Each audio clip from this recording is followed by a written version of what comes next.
Hello everyone, I hope you're doing great. Today I want to talk a little about making binding for your quilts because sometimes you do want to put binding and wrap the edges. There is not a specific size that you're required to use when you bind your quilt. These right here are strips that I cut and they're all 3 inches wide. And I just want to show you what you need to do. You're going to cut several strips. Now this is on the grain. Sometimes you will make bias strips, and that would be if you have a curved quilt that you need to go around.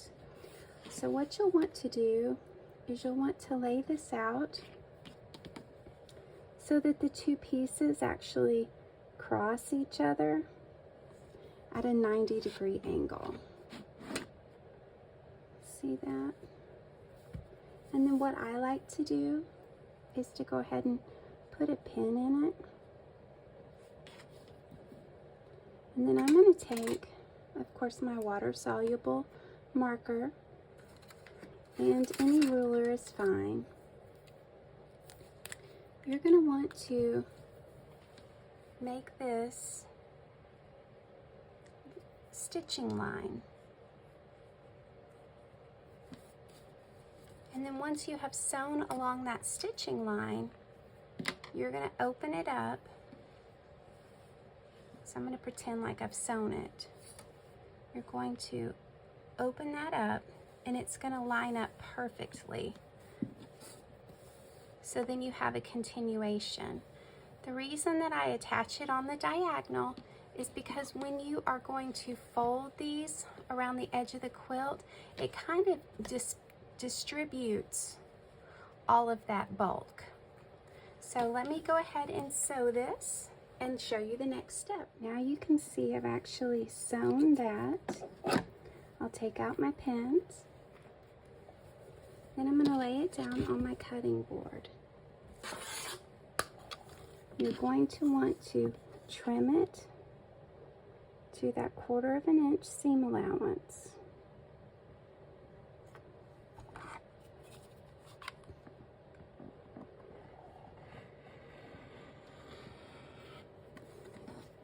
So there you have that.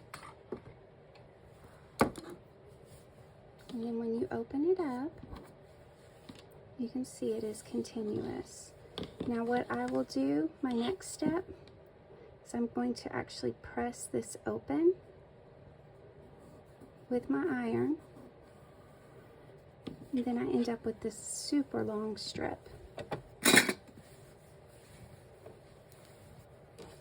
I'm using white. I think this is Kona bleached white. Now my next step, I'm going to go to my iron. I'm going to press the entire strip down the middle. So we'll just pretend like I've done that. Now the next thing that you're going to do is go back to your iron and press these down to the center.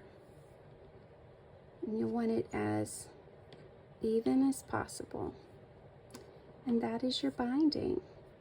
So just do your iron all the way. So I really hope this has been helpful. I'm also going to do a video and show you how to attach the binding. I hope you subscribe and are following along. I love to hear your questions and comments. Also find me on Facebook. If you want to save this video, you're welcome to save it. Thank you so much and happy sewing.